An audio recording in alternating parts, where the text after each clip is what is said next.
사랑이 많으신 하나님 감사합니다.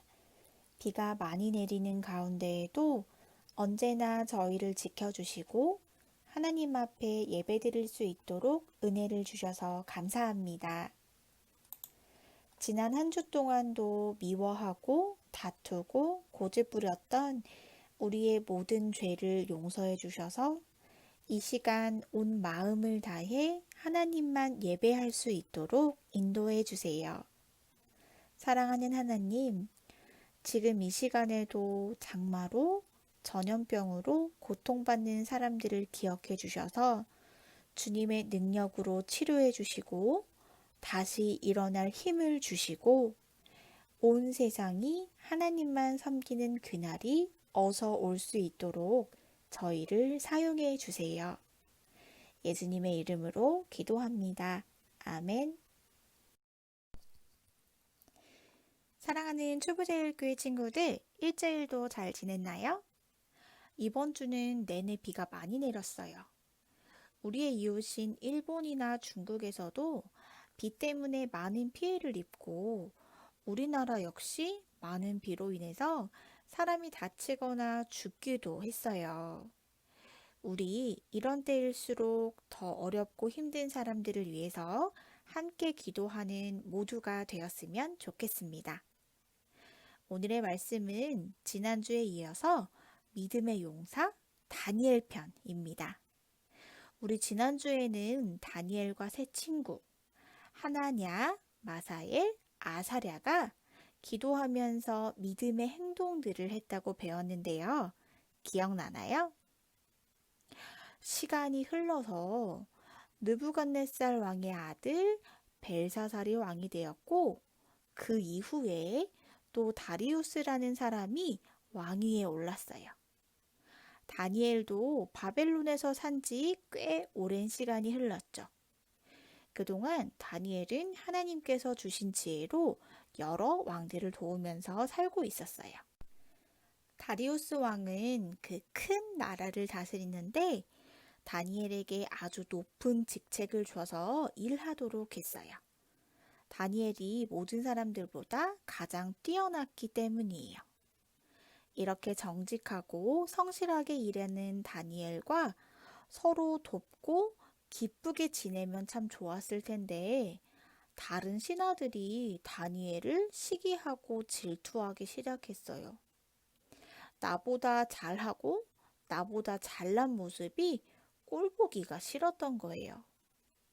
그래서 이 사람들은 다니엘의 나쁜 점들을 찾기 시작했어요.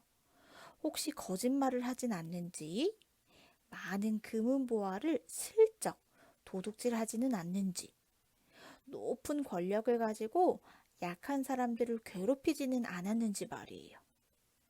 그런데 아무리 찾아봐도 우리 다니엘에게서는 어떤 나쁜 점도 찾을 수가 없었어요. 왜냐하면 다니엘은 하나님을 사랑하고 두려워해서 항상 정직하고 바르게 살았기 때문이에요.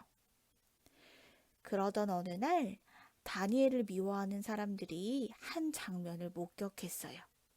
바로 다니엘이 하루에 3번씩 창문을 열고 예루살렘을 향해서 기도하는 모습이었어요. 그래, 이거야. 하나님을 섬기는 모습을 트집 잡아서 다니엘을 저 자리에서 끌어내리고 말겠어. 이 신하들이 왕께 달려가서 왕을 위하는 듯이 아뢰었어요. 임금님, 지금 임금님께서는 이렇게 큰 나라를 다스리시는 분입니다. 그러니 이제 앞으로 30일 동안은 모든 백성이 오직 임금님께만 절하도록 이 법안에 도장을 좀 찍어주세요. 다른 신이나 사람이 아닌 오직 우리 임금님께만 절하도록 말이에요. 만약 이 법을 어길 시에는 쫄쫄 굶은 사자굴에 던져버리는 것이죠. 다리우스 왕은 신하들의 말대로 도장을 찍었어요. 그런데 이 사실을 알게 된 다니엘은 그날 집에 돌아와서 늘 그랬듯이 창문을 열고 예루살렘을 향해서 무릎을 꿇고 기도하며 감사를 드렸어요.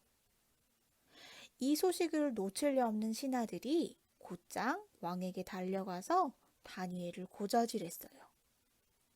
왕이 친히 도장까지 찍은 그 법을 어기고 다니엘이 하나님께 절을 했다고요. 왕은 깊은 고민에 빠졌어요. 하나님이 함께 하셔서 지혜로운 다니엘을 왕은 무척이나 사랑하고 아꼈기 때문이에요. 하지만 자신이 도장까지 찍은 이 법을 어길 수도 없는 노릇이었어요. 어쩔 수 없이 다니엘을 사자굴에 넣기로 한 왕은 진심으로 다니엘에게 말했어요. 다니엘, 그대가 섬기는 하나님께서 그대를 구해주시길 바라겠소.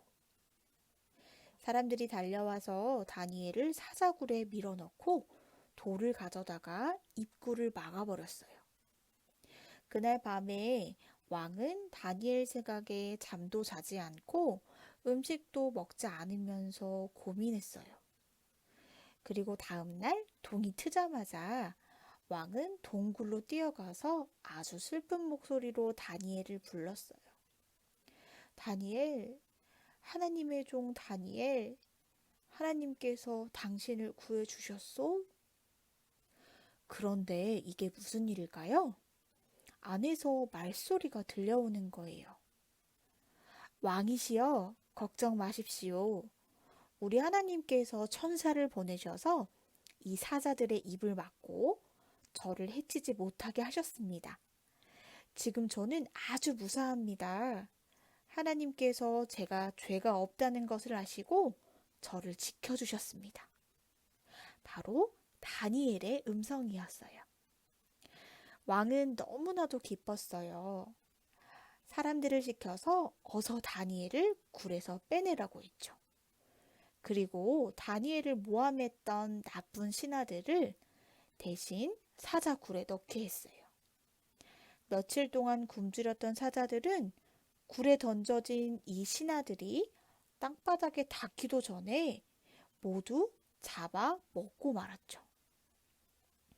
이 일로 다리우스 왕은 온 백성에게 선포했어요.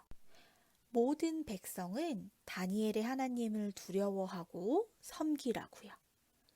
하나님은 반드시 살아계시고 다니엘을 친히 사자에서 구원해 주셨으니 모든 일을 할 수 있는 능력이 있는 분이라고요. 사랑하는 여러분, 이런 다니엘서 12장의 마지막 절이 어떻게 끝나는 줄 아세요?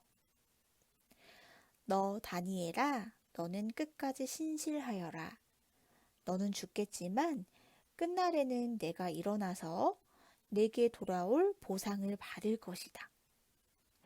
바로 환상 가운데 하나님께서 다니엘에게 전해주신 말씀이에요. 죽을 때까지 하나님이 가르쳐 주신 대로 바르고 정직하게 하나님만 섬기면서 살라는 말씀이죠. 오늘 우리 역시 마찬가지예요. 하나님을 바르게 섬기기에 때로는 우리를 방해하는 사람들도 있고 때로는 달콤한 유혹이 있기도 해요. 하지만 하나님께서 다니엘을 믿음의 용사로 부르셨듯이 오늘 우리를 하나님의 믿음의 용사로 부르셨어요. 이 믿음의 용사답게 하나님만 바르게 섬기고 기도하며 그 말씀을 붙들고 사는 우리에게는 하나님께서 마지막 때에 큰 상을 주실 것이라고 약속하고 계세요. 사랑하는 친구들, 우리 이번 한 주 동안도 우리 하나님이 어떤 하나님이신지 잘 기억하고 기도하고 찬양하고 또 우리의 이웃을 사랑하는 모두가 되었으면 좋겠습니다. 유혹과 핍박을 이길 수 있도록 힘 주시는 우리 하나님을 의지하여서 믿음의 용사답게 승리하는 한 주가 되기를 주님의 이름으로 축복합니다. 아멘.